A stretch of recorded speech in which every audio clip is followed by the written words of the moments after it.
Friends, केसरिया competition class में मैं रविशंकर कुमार आपका एक बार फिर से स्वागत करता हूं। और जो हम लोग का सीरीज चल रहा है कि कुछ थ्योरी के साथ और कुछ न्यूमेरिकल के साथ ग्रुप डी को लेके, रेलवे ग्रुप डी को लेके, जो कि अभी तत्पर है। ग्रुप डी आने वाला है, जल्द ही होने वाला है। तो इसके लिए हम लोग जी जान से इस पे लगे हुए हैं। हर स्टूडेंट जो ग्रुप डी का तैयारी करता है, रेलवे में नौकरी का सपना देखता है, वो सब तैयारी में लगा हुआ है और अपने तैयारी को चरमोत्कर्ष पर पहुंचाना चाहता है। तो इसी के साथ सीरीज शुरू करते हैं। आज जो हम लोग शुरू करेंगे वो बायोलॉजी का है। अब बायोलॉजी में किंगडम क्लासिफिकेशन की चर्चा करेंगे कि किंगडम क्लासिफिकेशन की ज़रूरत क्यों पड़ी और किंगडम क्लासिफिकेशन के अंतर्गत कौन कौन से समुदाय को रखा जाता है और किस समुदाय को रखा जाता है, किस समुदाय में देखेंगे। तो सबसे पहली बात, अरिस्टोटल को फादर ऑफ बायोलॉजी कहा जाता है। इन्होंने सबसे पहले क्लासिफिकेशन किया था, जिसमें से जीवों को लोकोमोशन के आधार पर, जीवित जीवों को लोकोमोशन के आधार पर इन्होंने बांटा। सभी जीवों को लोकोमोशन को आधार बनाया, क्योंकि आधार जो है, अब जब जीवों को बांटिएगा तो उस जीवों को बांटने के दौरान कोई ना कोई आप आधार रखिएगा। चाहे तो वह कोई जीव है जो चल फिर सकता है, या कोई जीव है जो नहीं चल फिर सकता है। कोई जीव है जो अपना भोजन स्वयं बना सकता है, कोई अपना भोजन स्वयं नहीं बना सकता है। कोई ऐसा जीव है जो यूनिसेलुलर है, कोई ऐसा जीव है जो मल्टीसेलुलर है, कोई ऐसा जीव है जो प्रोकैरियोटिक है और कोई ऐसा जीव है जो यूकैरियोटिक है। अतः सर्वप्रथम इन्होंने लोकोमोशन को, गति के आधार पर सभी जीवों को बांटा, जिसमें से कहा कि जो गति कर सकता है उसको इन्होंने एनिमेलिया में बांट दिया, जबकि जो गति नहीं कर सकता है और जीवन भर एक ही जगह पर जन्म लेगा, खाएगा पिएगा और वहीं मरेगा, तो उसको इन्होंने प्लांट किंगडम कहा। क्लियर? बात क्लियर है? अब दूसरा जो ये क्लासिफिकेशन थोड़ा आगे चल के आने वाले विद्वानों के द्वारा काट कर दिया गया। कहा गया कि नहीं, ऐसा बात नहीं है कि केवल लोकोमोशन के आधार पर ही जीवों का वर्गीकरण किया जाना चाहिए। तो फिर से वैज्ञानिक आए। वह वैज्ञानिक विद्वान का नाम था, जीव विज्ञानी का नाम था कैरोलस लिनियस। सन 1735 ईस्वी की शुरुआत में कैरोलस लिनियस ने कहा कि वर्गीकरण का जो जगतों का जो वर्गीकरण होगा, जगत का जो वर्गीकरण होगा, क्लासिफिकेशन ऑफ किंगडम जो होगा, उसके अंतर्गत हम लोकोमोशन को भी रखेंगे, यानी चलने और न चलने के आधार पर भी जीवों को बांटेंगे, तथा न्यूट्रिशंस के आधार पर, यानी जो अपना भोजन स्वयं बनाएगा और जो अपना भोजन स्वयं नहीं बनाएगा उसके आधार को भी रखेंगे, तथा तीसरा उस जीवों में पाए जाने वाले सेल वॉल के आधार पर रखेंगे कि कौन से जीवों में सेल वॉल है और कौन से जीवों में सेल वॉल नहीं है। तो इन्होंने 3 आधार बनाया कैरोलस लिनियस सन 1735 ईस्वी में। लेकिन इन सब के बावजूद वर्गीकरण का प्रणाली जो हुआ, हालांकि कैरोलस लिनियस के वर्गीकरण की कुछ प्रणाली कुछ हद तक बहुत अच्छी थी और इसको क्रमबद्ध जीवों को बांटने में बहुत सारा काम आया, जिसके कारण से आधुनिक वर्गीकरण का पिता कहा जाता है कैरोलस लिनियस को। लेकिन फिर भी बाद के विद्वानों में यह संदेह बनता ही रहा कि केवल लोकोमोशन, न्यूट्रिशंस और सेल वॉल के आधार पर ही सभी जीवों को इस पृथ्वी पर बांट देना उचित नहीं लगा। अतः इसका और क्लासिफिकेशन किया गया और फिर इसका जब और डिमांड बढ़ा कि और बहुत सारे जीव हैं जो चल फिर भी नहीं सकते हैं, लेकिन फिर भी वह एनिमेलिया में आते हैं, तथा जो अपना भोजन स्वयं नहीं बना सकते हैं उसको भी एनिमेलिया में, प्लांट किंगडम में रख दिया गया। तो इस आधार पर कैरोलस लिनियस का भी यह वर्गीकरण प्रणाली असफल सिद्ध हुई बाद में जाके। फिर आए वास्तविक जो क्लासिफिकेशन हुआ किंगडम का, वह R.H. व्हिटकर के द्वारा हुआ। तो आज हम लोग जानेंगे कि 5 किंगडम क्लासिफिकेशन ऑफ ऑर्गेनिज्म किसे कहा जाता है तथा इसकी जरूरत क्यों पड़ी। व्हिटकर साहब जब आए तो इन्होंने कहा कि सभी अभी तक जितना भी क्लासिफिकेशन हुआ था इस सभी को गौर से देखा।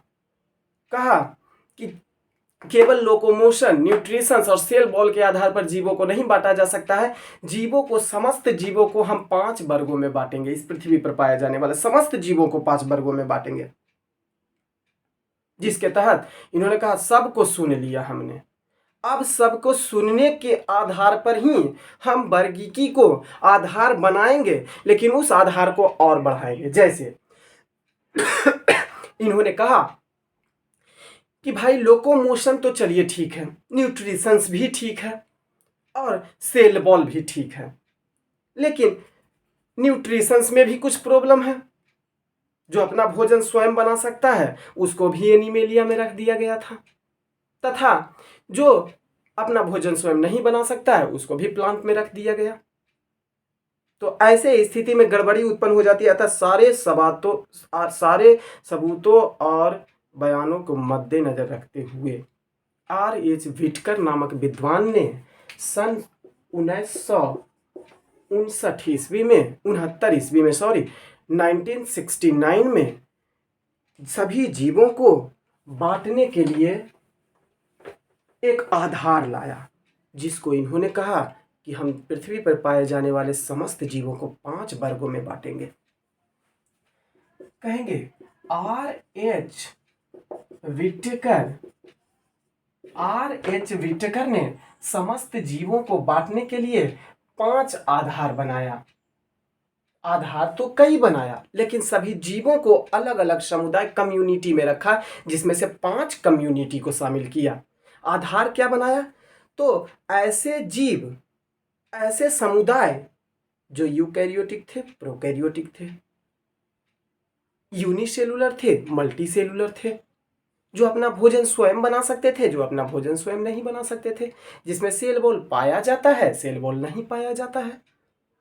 ये सभी को आधार इन्होंने बनाया और इन्होंने कहा कि हम 5 जगत वर्गीकरण का सिद्धांत देंगे।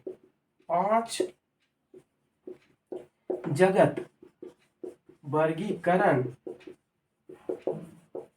का सिद्धांत देते हैं।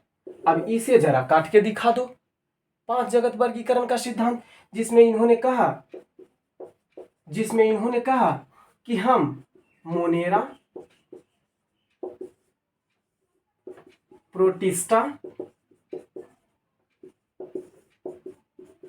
प्लांटाई, फंगी, एनिमेलिया के अंतर्गत रखेंगे। यही 5 गो हम समुदाय बनाएंगे। अब इसमें से कौन से समुदाय को किस जीव के अंतर्गत रखेंगे उसका भी डेफिनेशन इन्होंने दे दिया कि किस समुदाय को, मोनेरा समुदाय को किस में रखेंगे, प्रोटिस्टा को किस में रखेंगे, प्लांटाई को किस में रखेंगे, फंगी को किस में, और एनिमेलिया को कहाँ रखेंगे। क्लियर? तो अब इसको हम देखते हैं कि कौन किस समुदाय को किसके अंतर्गत रखा गया। इन्होंने 5 जगत में वर्गीकरण जब किया तो इन्होंने कहा कि सभी जीव जो होते हैं वो या तो प्रोकैरियोटिक होते हैं और दूसरा होते हैं यूकैरियोटिक। अर्थात प्रोकैरियोटिक का मतलब होता है अविकसित कोशिका होते हैं और यूकैरियोटिक का मतलब विकसित कोशिका होते हैं। अब विकसित कोशिका अविकसित कोशिका की चर्चा कभी अगले क्लास में करेंगे। सीधा यहाँ यही समझेंगे कि यह विकसित है, अविकसित है, जो अभी पूरी तरीका से विकास नहीं किया है, वैसे को हम लोग प्रोकैरियोटिक कहते हैं। वैसे जीव को प्रोकैरियोटिक सेल के अंतर्गत रखा जाता है, क्योंकि सेल जो हो वो आधारभूत इकाई है, किसी भी जीव का आधारभूत इकाई है। अब सेल ऐसा भी होगा जो या तो पूरी तरीका से भी विकसित नहीं होगा, और एक ऐसा सेल वाला जीव होगा जिसमें पूरी तरीका से सेल विकसित होगा। तो जिसमें पूरी तरीका से विकसित नहीं होगा उसको प्रोकैरियोटिक कहा जाता है। और इसमें भी कुछ जीव को इन्होंने रखा, कुछ समुदाय को, एक समुदाय को रखा, जिसमें से पहला समुदाय को इन्होंने कहा कि हम मोनेरा को इसी के अंतर्गत रखेंगे, प्रोकैरियोटिक के अंतर्गत। अब मोनेरा के अंतर्गत जीव कौन सा होगा? तो इन्होंने बैक्टीरिया को कहा। बैक्टीरिया एक अविकसित कोशिका होता है इसमें, तो अतः इन्होंने बैक्टीरिया को रखा। इसी में साइनोबैक्टीरिया, आर्कियोबैक्टीरिया, ये सभी को बैक्टीरिया समुदाय के अंतर्गत ही रखा जाता है, जो मोनेरा में रखा। अब जो विकसित कोशिका था, ऐसा जीव जो विकास उसके कोशिकाओं का पूरी तरीका से विकास हो गया, इसको भी इन्होंने कहा या तो यह ऐसा सेल वाला जीव या तो यूनिसेलुलर होगा या तो मल्टीसेलुलर होगा। अब जो यूनिसेलुलर होगा जिसमें केवल एक सेल पाया जाएगा, यह एक सेल वाला को रखा अपना दूसरा समुदाय प्रोटिस्टा को रखे, जिसमें सब एग्जाम्पल इन्होंने दिया वह दिया यूग्लिना को एग्जाम्पल दिया। हालांकि और भी एग्जाम्पल दिया जिसकी चर्चा करेंगे आगे की क्लास में। यूनिसेलुलर यानी कि एक कोशिकीय जीव, और वह यूकैरियोटिक है, विकसित हो चुका कोशिका में एक कोशिकीय जीव प्रोटिस्टा होता है। प्रोटिस्टा के अंतर्गत इन्होंने एक एग्जाम्पल दिया यूग्लिना का। क्लियर। अब मल्टी सेलुलर के अंतर्गत जिसमें बहुत सारे कोशिका होते हैं, तो बहुत सारे जिसमें कोशिका होंगे वह आप सोच के देखिए कि या चाहे तो इसमें ऐसे कोशिका को भी हम लोग रखेंगे जिसमें या तो अपना भोजन स्वयं बनाएगा और अपना भोजन स्वयं नहीं बनाएगा, अर्थात इसको हम कह सकते हैं मल्टी सेलुलर वाला। सबसे पहले सेल वॉल वाला समझेंगे। सेल वॉल, अब कोशिका के बाहर एक सेल वॉल भी पाया जाता है। जो सेल वॉल जिसमें पाया जाता है जिन कोशिकाओं को, उसको पादप में रखेंगे, और जिसमें सेल वॉल नहीं पाया जाता है उसको रखेंगे हम लोग एनिमेलिया के अंतर्गत। तो विथ सेल वॉल, ऐसे जीव मल्टी सेलुलर में ऐसे जीव जिसमें सेल वॉल है यानी विथ सेल वॉल, और जिसमें सेल वॉल नहीं है वह विदाउट सेल वॉल। अब जो विथ सेल वॉल है जिसमें सेल वॉल पाया गया वह भी दो प्रकार का होता है। ये कम्युनिटी भी दो प्रकार का होता है। एक वैसा सेल वॉल वाला जीव जो अपना भोजन स्वयं बनाएगा, और जो अपना भोजन स्वयं बनाएगा उसको इन्होंने कहा कि यह प्लांटाई किंगडम में रखा जाएगा। पेड़ पौधा होगा जो अपना भोजन स्वयं बनाएगा, या इसी को हम प्लांटाई किंगडम अभी न देके इसको दो भागों में बांटेंगे जिसमें सेल वॉल पाया जाता है, जो फोटो सिंथेसिस की क्रिया कर सकता है, और एक है जो नॉन फोटोसिंथेसिस की क्रिया, यानी फोटोसिंथेसिस की क्रिया नहीं कर सकता है, तो नॉन फोटोसिंथेसिस वाला जीव होगा, वाला पादप होगा। तो ऐसा पादप जो फोटोसिंथेसिस की क्रिया कर सकता, पादप ही है दोनों, क्योंकि सेल वॉल पाया जाता है। सेल वॉल जिसमें है कि जिसके कोशिका में, वो पादप के अंतर्गत रखा जाएगा। अब ऐसा भी कुछ पादप होगा जो फोटोसिंथेसिस की क्रिया करेगा, और कुछ ऐसा भी पादप होगा जो फोटोसिंथेसिस की क्रिया नहीं करेगा। तो फोटोसिंथेसिस के जो क्रिया करेगा प्रॉपर, उसको इन्होंने कहा तीसरा समुदाय रखा प्लांटाई। जबकि नॉन फोटोसिंथेसिस वाला जीव जिसको इन्होंने रखा कि यह कवक होता है, यानी फंगी होता है, यानी कवक होता है। अब देखेंगे फोटोसिंथेसिस से सीधा सीधी बात करेगा, प्लांटाई के अंतर्गत जो जो आ जाएगा शामिल हो जाएगा, सभी हरे प्लांट आ जाएंगे इसमें शामिल। जबकि यह नॉन फोटोसिंथेसिस के अंतर्गत कहेंगे कि यह अपना भोजन स्वयं नहीं बनाता है, अर्थात या तो ये हेट्रोट्रॉपिक या सेप्रोफाइटिक होता है। जनरली सेप्रोफाइटिक होता है क्योंकि यह मृत जीव जंतुओं पर ही निर्भर करता है, लेकिन फिर भी उसमें सेल वॉल पाया जाता है, सेल में इसके सेल वॉल पाया जाता है। और ऐसा जो फोटोसिंथेसिस की क्रिया स्वयं करेगा उसको ऑटोट्रॉपिक कहेंगे, यानी इसके अंतर्गत ऑटोट्रॉपिक को रखा गया। क्लियर। और जो विदाउट सेल वॉल वाला है जिसमें सेल वॉल पाया ही नहीं जाता है, इसको इन्होंने पांचवा समुदाय में रखा एनिमेलिया में। यही हमारा